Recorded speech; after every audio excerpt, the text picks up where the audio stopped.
चिन्हावर लढवायला सांगितलं होतं. आम्ही खर्चून लढलो आणि दादाचा एवढा दादा सामान्य माणसाला धोक्यात आलं. काय भावना आहे दादा? खरं तर तुम्ही शेवटचं दर्शन गेला, त्याचा वाद गेला. आता नेता परत नाही केलं. इंदापूरला दिलं. काय शेवटची काय आठवण दादांचं कधी भेटलं शेवटचं झालं? आपण जर पाहिलं तर या ठिकाणी कार्यकर्ते मोठ्या संख्येने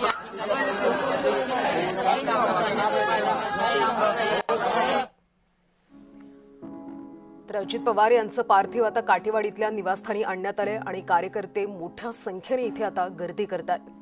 अजितदादा अमर रहे अशा पद्धतीच्या घोषणा दिल्या जात आहेत. राजकारणातला एक वाघ गेला अशा प्रतिक्रिया या कार्यकर्त्यांकडून व्यक्त केल्या जातात. पवार कुटुंबीय सध्या तिथे आहेत आणि शरद पवार सुद्धा काठेवाडीकडे रवाना झाल्याची माहिती मिळते. कार्यकर्त्यांमध्ये सध्या पोरकेपणाची भावना पाहायला मिळते. काल ज्या पद्धतीनं दुर्दैवी असा विमान अपघात झाला आणि राज्याचे उपमुख्यमंत्री अजित पवार यांचं त्यामध्ये निधन झालं आणि त्यानंतर अख्खा महाराष्ट्र हळहळल्याचं पाहायला मिळतंय. शासकीय इतमामात काही वेळातच अजित पवार यांच्यावर अंत्यसंस्कार केले जातील. सध्या पवार कुटुंबीय काठेवाडीत दाखल झाले. शरद पवार सुद्धा येत आहेत आणि कार्यकर्ते त्या ठिकाणी मोठ्या संख्येने दाखल झाल्याचं पाहायला मिळतंय. राज्याचे मुख्यमंत्री देवेंद्र फडणवीस सोबतच पंतप्रधान नरेंद्र मोदी, केंद्रीय गृहमंत्री अमित शहा यासह राज्यभरातले महत्त्वाचे नेते आज इथे दाखल होत आहेत. पवार कुटुंबावर एक प्रकारे आघात झालेला आहे. नियतीनं ज्या पद्धतीनं हा आघात केला,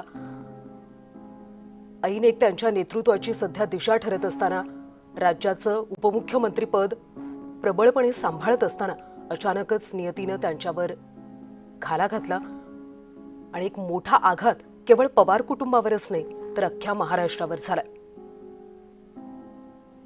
त्यांच्या राजकारणातला एक उमेदीचा हा काळ सुरू होता. अतिशय सक्षमपणे अर्थ खातं आणि उपमुख्यमंत्रीपद ते सांभाळत होते. ज्या पद्धतीनं प्रशासनावर त्यांची पकड होती, या सगळ्याच गोष्टी आता केवळ स्मरणात राहतील. काल 8:45 बारामतीमध्येच त्यांच्या विमानाचा अपघात झाला आणि विमानातल्या सगळ्यांचा यामध्ये मृत्यू झाला. अजित पवार आपल्यातून निघून गेलेत हे अजूनही कोणालाही पटत नाहीये. त्यामुळे अतिशय शोकाकुल वातावरण संपूर्ण महाराष्ट्रात सध्या पाहायला मिळतंय. पवार कुटुंबावर काळाचा हा निर्घृण आघात पाहायला मिळतोय. ही कार्यकर्त्यांची गर्दी आपण पाहतोय आणि यातूनच कळतं की अजित पवार यांचं काम नेमकं कसं होतं. त्यांचा जनतेमध्ये ज्या पद्धतीनं प्रभाव होता, लोकांमध्ये मिसळणं असेल, त्यांच्या समस्या ऐकून घेणं असेल, बारामतीमध्ये या सगळ्या कामाच्या व्यापातून वेळ काढून ते यायचे, जनता दरबार भरवायचे, लोकांच्या समस्या ऐकायचे, त्याच्यावर तोडगा काढायचे आणि आज हीच गर्दी त्यांच्या कामाची पोच पावती आपण म्हणू शकतो. सध्या काठेवाडीमध्ये संपूर्ण महाराष्ट्रातून कार्यकर्ते, पदाधिकारी, नेते दाखल होत आहेत आणि थोड्याच वेळामध्ये आता अंत्ययात्रेला सुरुवात होईल अशी माहिती आहे. पवार कुटुंब सध्या काठेवाडीत दाखल झालंय.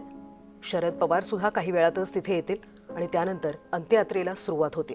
राज्याच्या कानाकोपऱ्यातून सध्या लोक बारामतीत, काठेवाडीत दाखल होत आहेत.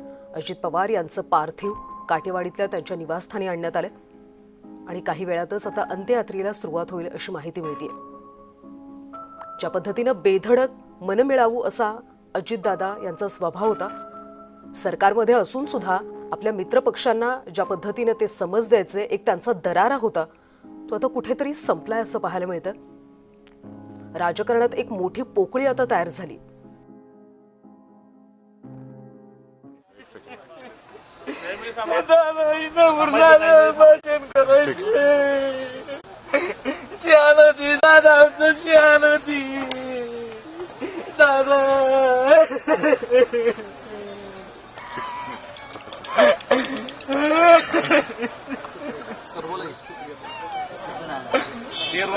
दादाच्या सासरवाडी शेवटच्या दर्शनासाठी आलो. खूप जड अंतकरणाने आलो. आधारवड गेला आमचा. महाराष्ट्राची शान गेली. महाराष्ट्राची जी ताकद होती ती आज तळागाळाला गेली असं चित्र दिसतं. दादाच्यासाठी खूप आत्मीयता होती. सर्व धर्म जातीभेद सगळे घेऊन चालणारं एक नेतृत्व, सक्षम नेतृत्व होतं. आधारवड संपला. आज महाराष्ट्र हा पोरका झाला. म्हणजे पाहिलं तर या ठिकाणी